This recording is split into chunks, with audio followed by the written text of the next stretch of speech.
미얀마 쿠데타 우려했던 사태가 터졌습니다. 실탄이 발표되면서 2명이 지금 중태인데요. 군 병력도 투입이 됐습니다. 하지만 시민들은 절대 지면 안 되는 마지막 싸움이라는 심정으로 저항하고 있는데요. 유충원 기자 보도 보시겠습니다. 미얀마의 수도 네피도, 경찰과 시민 수백 명이 대치하던 상황. 어디선가 총성이 울리더니 시위대 중 붉은 옷을 입은 여성이 갑자기 쓰러집니다. 경찰의 실탄 발포로 2명이 중태에 빠졌다고 로이터와 현지 언론들은 전하고 있습니다. 곳곳에서 충돌이 일면서 취재 기자를 포함해 최소 20명이 부상했습니다. 미얀마 군부의 쿠데타 이후 열흘이 지났지만 시민들의 저항은 날로 거세지고 있습니다. 현지 시간 9일 저녁에는 미얀마 경찰 10여 명이 최대 도시 양곤에 있는 민주주의 민족동맹 당사를 급습했습니다. 민주주의 민족동맹은 아웅산 수치 국가고문이 이끄는 정당으로 지난 총선에서 재집권에 성공했습니다. 수치 고문은 현재까지 가택 연금된 상태입니다. 군부는 전국에 계엄령을 선포했고 야간 통행과 집회가 금지됐습니다. 처음으로 시위 현장에 군병력이 투입됐기 때문에요. 상당히 지금 우려되는 촉촉발의 상황이라고 해야 될까요? 선을 넘을 경우 실탄을 발사할 것이라는 경고판과 철제 바리케이트가 설치됐습니다. 이번 시위는 3천여 명이 희생됐던 1988년 민주화 운동을 이끈 이른바 88세대가 주도하고 있습니다. 이번에 지면은 우리는 앞으로 몇십 년의 국무협체 하에서 살아가야 한다는 마지막 싸움으로. 이러한 가운데 유엔 인권이사회가 오는 12일 특별회의를 열기로 했습니다. 이번 회의는 영국과 유럽연합이 공식 요청하고 47개 이사국 가운데 우리나라와 독일 등 19개국이 지지해 열리게 됐습니다. MBC 뉴스 유충환입니다. 여러분 안녕하십니까? 연휴 앞둔 수요일 뉴스투데이입니다. 생존의 기로에 서 있는 자영업자들의 개점 시위 어젯밤에도 이어졌습니다. 밤 9시 기준이 특히 아픈 업종들, 이번엔 호프집 사장님들이었는데요. 설 연휴가 지나면 영업 제한 조치를 좀 풀 수 있으려나 싶었는데 어젯밤 확진자 수는 다시 그제보다 150명 정도 뛰어 올랐습니다. 그 가운데 83%가 수도권입니다. 첫 소식은 배주환 기자입니다. 영업 제한 시간을 훌쩍 넘긴 자정 무렵이지만 불이 켜진 호프집. 방역 조치에 따른 영업 제한에 항의하는 호프집 업주들이 한 자리에 모였습니다. 이들은 업종 특성상 저녁 9시에 문을 닫으면 하루에 영업할 수 있는 시간은 한두 시간밖에 되지 않는다고 하소연했습니다. 그냥 정상대로 장사만 하게 해주시면 참 좋겠습니다. 저희 업종에 맞는 시간에 장사하는 게 그렇게 큰 잘못이 아니었으면 정말 좋겠습니다. 이 때문에 업주들은 영업 제한 시간을 아예 폐지해야 한다고 주장했습니다. 대신 자영업자들이 참여하는 방역 기준 조정 기구를 설치해 현실에 맞는 대책을 세우라고 목소리를 높였습니다. 정부와 국회에서 논의 중인 손실 보상 역시 신속한 집행을 촉구했습니다. 한편 어제 저녁 9시까지 집계된 코로나19 신규 확진자는 모두 412명이었습니다. 전날 같은 시각보다 151명이나 많은 숫자입니다. 방역 당국은 최근 수도권을 중심으로 크고 작은 집단 감염이 잇따르면서 신규 확진자 수가 다시 증가세를 보이지 않을까 경계하고 있습니다.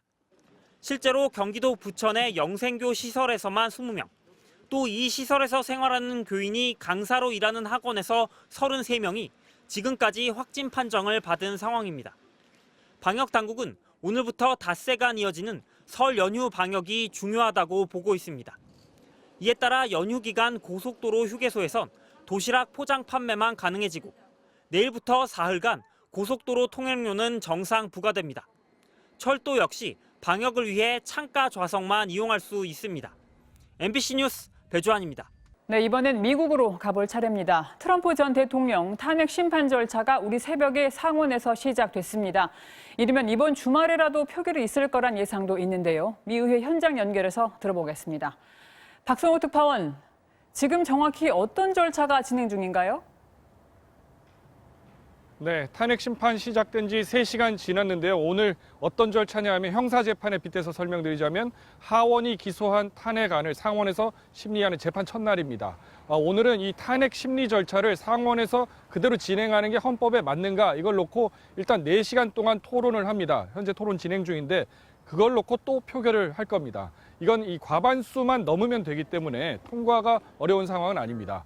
앞서서 하원의 탄핵소추 의원들이 탄핵 필요성을 설명했는데 지난달 의회 습격 상황을 시간 순으로 구성한 11분짜리 영상을 틀었습니다. 이 영상을 보면 트럼프 전 대통령이 연설에서 의회로 가자 한 후에 군중 속에서 의회로 가자 따라하는 구호가 퍼지는 장면이 있었고요. 또 의회에 들이닥친 폭도들이 경찰 앞에서 우리는 트럼프의 말을 듣는다라고 외치는 장면, 또 그 이후에 트럼프가 트위터에 지지자들한테 이제 집으로 돌아가라, 오늘을 영원히 기억하라 이렇게 적은 대목들이 강조됐습니다.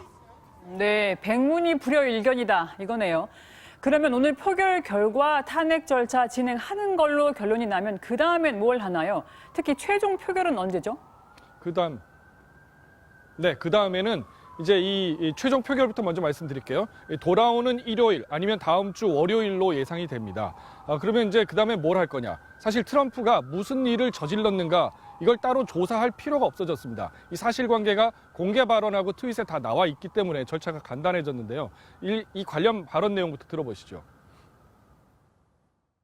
Our case is based on cold, hard facts.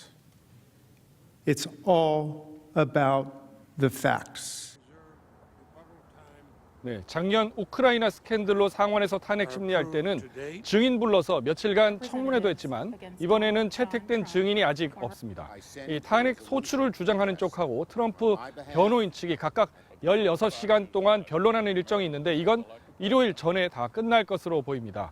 민주, 공화 양당 모두 서로 다른 이유지만 빨리 끝내고 싶어 합니다. 민주당은 의회에서 코로나 경기 부양안을 어서 처리하고 싶어 하고요. 공화당은 이 사안에서 어떻든 빨리 벗어났으면 합니다. 표결을 해도 부결될 가능성이 높다는 현실도 작용했을 것으로 보입니다. 네, 사실 결과가 예상되는 그런 상황이긴 하죠. 그런데 지금 박 특파원 뒤에 철조망이 계속 보이는데 아직 경비를 풀 분위기가 아닌가 봐요. 네, 맞습니다. 제 뒤로 지금 의회 앞에 높이 2.5m 되는 철제 펜스 그대로 있고요. 그 위에는 가시철사 보이실 겁니다. 더 안쪽으로 보면요, 이 주 방위군들이 그대로 배치돼서 경계 근무를 서고 있습니다. 이 탄핵 심판 자체가 이 정치적 긴장을 부르는 사안이어서 이 기간에 극단주의 세력의 폭력에 대비하겠다는 겁니다. 특별히 구체적으로 테러 첩보가 있는 건 아니지만 FBI와 국토안보부는 계속해서 감시하고 있다고 밝혔습니다. 지금까지 미국 연방의회에서 MBC 뉴스 박성호입니다. 김은경 전 환경부 장관이 1심 재판에서 중형을 선고받고 법정 구속됐습니다. 자신이 부임한 이후 산하기관 임원들에게 일괄 사표를 요구하거나 표적 감사를 벌인 혐의 등으로 재판을 받아왔는데 재판부가 이런 사실들의 책임을 물은 겁니다. 김 전 장관 측은 즉각 항소했습니다. 윤수환 기자입니다. 2년 가까이 이어진 재판 끝에 법원은 김은경 전 환경부 장관에게 징역 2년 6개월을 선고했습니다. 재판부는 김 전 장관이 산하기관 임원 15명에게 일괄 사표를 요구해 그중 12명에게 사표를 받아냈다고 밝혔습니다. 사표 제출을 거부하면 표적 감사를 벌여 내보냈다는 의혹도 사실로 인정됐습니다. 그렇게 마련된 임원 자리에 청와대와 환경부가 점 찍은 인사들을 앉히기 위해 임용 절차 전 과정에 불법 개입했다고도 법원은 지적했습니다. 부하 직원들을 시켜 내정자들에게 면접 예상 질문을 건네주고 자기소개서를 대신 작성해준 데 이어 청와대 측 내정자가 서류 전형에서 떨어지자 다른 합격자 7명을 모두 불합격 처리하도록 지시했다는 겁니다. 재판부는 혐의를 줄곧 부인한 김 전 장관을 법정에서 바로 구속했습니다. 함께 재판을 받아온 신미숙 전 청와대 균형인사비서관에겐 범행 가담 정도가 가볍다며 징역 1년 6개월의 집행유예를 선고했습니다. 저희로서는 예상 못했던 판결이고요. 사실관계나 법리 적용 관련해서 아쉬움이 많이 남습니다. 김 전 장관 측은 항소심에서 사실관계를 다시 다투겠다며 즉각 항소했습니다. MBC 뉴스 윤수환입니다. 요즘 코로나19 탓에 단체로 음식점 가기도 불가능한 상황입니다. 타격을 입은 지역 음식점을 돕기 위해서 희망 도시락이라는 이름으로 단체 식사를 주문해 배달시키자는 움직임이 일고 있는데 반응이 무척 좋다고 합니다. 서창호 기자입니다. 돈가스 전문점을 운영하는 임태원 씨. 코로나19 탓에 매출이 90%나 줄었습니다. 하지만 2주 전부터는 조금 활기를 되찾았습니다. 코로나19로 직격탄을 맞은 소상공인을 위해 밀양시 공무원들이 점심을 배달시켜 먹기 시작한 겁니다. 이른바 희망도시락 캠페인. 부서별로 매주 한두 차례는 반드시 50여 곳에 지정된 음식점에서 배달하다 보니 소상공인에게는 매일 일정량의 단체 주문이 확보돼 보탬이 되고 있습니다. 작은 부서는 최소한 2개, 3개, 많을 때는 많은 부서 같은 경우는 10개 넘게 이렇게 주문하는 경우도 있어요. 저희한테는 지금 굉장히 큰 힘이 되고 있어요. 700여 명의 밀양시 직원뿐만 아니라 19개 공공기관과 12개 민간 기업들까지 이 캠페인에 동참하고 있습니다. 제일 직격탄을 맞은 곳이 음식점이거든요. 그래서 아예 방문 고객이 발길이 뚝 끊어지는 바람에 매출도 80% 이상 감소했다고 하니까 그런 영세한 음식점을 돕고자. 고통을 함께 나누자는 따뜻한 마음에서 시작된 희망도시락 캠페인이 힘겨운 소상공인들에게 단비가 되고 있습니다. MBC 뉴스 서창호입니다.